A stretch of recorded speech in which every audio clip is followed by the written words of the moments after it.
ओम श्री शक्ति नमः। ओम श्री शक्ति नमः। ओम श्री शक्ति नमः। जलदान, जलाशय निर्माण, वृक्षारोपण, सत्य पाचन और तप की महिमा। शरण कुमार जी कहते हैं, व्यास जी, जलदान सबसे श्रेष्ठ है। वह सब दानों में सदा उत्तम है, क्योंकि जल सभी जीव समुदायों को तुष्ट करने वाला जीवन का ज्ञा है। इसीलिए बड़े स्नेह के साथ अन्य वाले रूप से प्रपादान दान दान पौसला सुलाकर दूसरों दूसरों को पानी पानी पिलाने पिलाने का प्रबंध करना चाहिए। जलाशय का निर्माण इसके इस लोक और परलोक में भी मान आनंद की प्राप्ति कराने वाला होता है।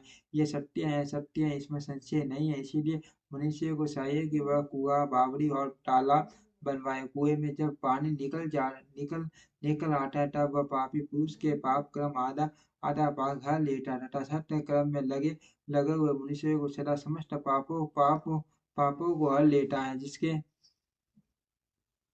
जिसके खुदवाए हुए जलाशय में गौ, ब्राह्मण तथा साधु पुरुष सदा पानी पीते पीते हैं, वह अपने सारे वंश का उद्धार कर देता है। जिसके जिसके जलाशय में गर्मी मौसम में भी अनिवार्य रूप से पानी टिका रहता है, वह कभी दुर्गम एवं विषम संकटों को नहीं प्राप्त होता। जिसके जिसके पोखरे में केवल वर्षा ऋतु में जल ठहरता है, उसे प्रतिदिन अग्निहोत्र करने का फल मिलता है। ऐसा ऐसा ब्रह्मा जी का कथन है, जिसके जिसके तड़ाक में शरत काल तक जल जल ठहरता है, उसे शस्त्र गोदान का फल मिलता है। इसमें संशय नहीं है।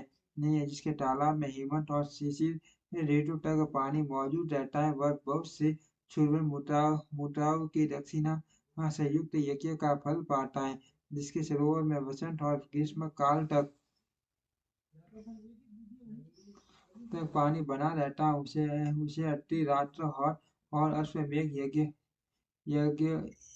यज्ञों का फल मिलता है। ऐसा ऐसा मनुष्य महात्माओं का कथन है। मुनिवर व्यास जीवों को तृप्ति प्रदान करने वाले जलाशय के उत्तम फल का वर्णन किया गया है। अब वृक्ष लगाने में जो गुण है, उनका वर्णन सुनो। जो वीरान एवं दुर्गम स्थानों में लगाता है, वह अपनी बेटी तथा आने आने वाली संपूर्ण पीढ़ियों को टाल देता है। इसीलिए वृक्ष अवश्य लगाना चाहिए। ये वृक्ष लगाने वाले के पुत्र होते हैं, इसमें संशय नहीं है। वृक्ष लगाने वाला पुरुष से परलोक में जाने पर अक्षय अक्षय लोगों को पाता है। पोखरा खुदाने वाला, वृक्ष लगाने वाला और यज्ञ कराने वाला जो दिविश है, वह तथा दूसरे दूसरे सत्यवादी पुरुष ये स्वर्ग से कभी नीचे नहीं गिरते।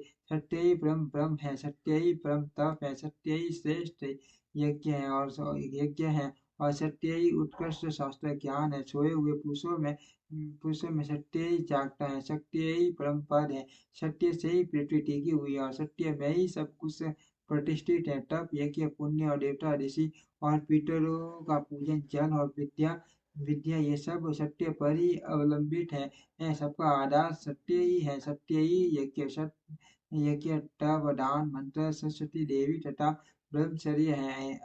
ओंकार भी सत्य रूप ही है। सत्य से ही वायु चलती है, सत्य से ही सूर्य तपता है, सत्य से ही आग जलाती है और सत्य से ही स्वर्ग टिका हुआ है। लोक लोक में संपूर्ण वेदों का पालन तथा संपूर्ण तीर्थों का स्नान केवल सत्य से सुलभ हो जाता है। सत्य से ही सब कुछ प्राप्त होता है, इसमें संशय नहीं है। एक एक शस्त्र, अश्वमेघ और लाखों यज्ञ एक और तराजू पर रखे जाए, दूसरी ओर सत्य हो तो सत्य का ही पलड़ा भारी होगा। देवता, पितर, मनुष्य, नाग, राक्षस तथा शाश्वत प्राणियों से समस्त लोग सत्य से ही प्रसन्न होते हैं। सत्य को परम धर्म कहा गया है, सत्य को ही परम पद बताया गया है और सत्य को ही परम ब्रह्म परमात्मा कहते हैं। इसीलिए सदा सत्य बोलना चाहिए। सत्य परायण मुनि अत्यंत दुष्कर तप करके स्वर्ग को प्राप्त हुए हैं तथा सत्य धर्म में अनुरुक्त रहने वाले सिद्ध पुरुष भी सत्य से ही स्वर्ग के निवासी हुए हैं। अतः सदा सत्य बोलना चाहिए। सत्य से बढ़कर दूसरा कोई धर्म नहीं है। सत्य रूपी तीर्थ अगाध विशाल सिद्ध एवं पवित्र जलाशय है, जलाशय है उसमें योग युक्त होकर मन के द्वारा स्नान करना चाहिए। सत्य को परम पद कहा गया है। जो मनुष्य अपने लिए, दूसरों के लिए अथवा अपने बेटे के लिए भी झूठ नहीं बोलते वे स्वर्गगामी होते हैं। वेद यज्ञ तथा मंत्र ये ब्राह्मणों में सदा निवास करते हैं, परंतु असत्यवादी ब्राह्मणों में इनकी बेटी नहीं नहीं होती। अर्थ सदा सत्य बोलना चाहिए। तदनंतर तप की बड़ी भारी महिमा बताते हुए सनत कुमार जी ने कहा, मुझे संसार में ऐसा कोई सुख नहीं जो तपस्या के बिना सुलभ होता हो। तप से ही सारा सुख मिलता है। इस बात को वेद वेद वेता पुरुष जानते हैं, ज्ञान विज्ञान आरोग्य सुंदर रूप सौभाग्य तथा शाश्वत सुख तप से ही प्राप्त होते हैं। तपस्या से ही ब्रह्मा बिना परिश्रम के ही संपूर्ण विश्व की सृष्टि करते हैं। तपस्या से ही विष्णु इसका पालन करते। तपस्या के बल से ही रुद्रदेव संहार करते हैं तथा तप के प्रभाव से ही शेष अवशेष अशेष भूमंडल को धारण करते हैं। ओम श्री शक्ति नमः। ओम श्री शक्ति नमः। ओम श्री शक्ति नमः। ओम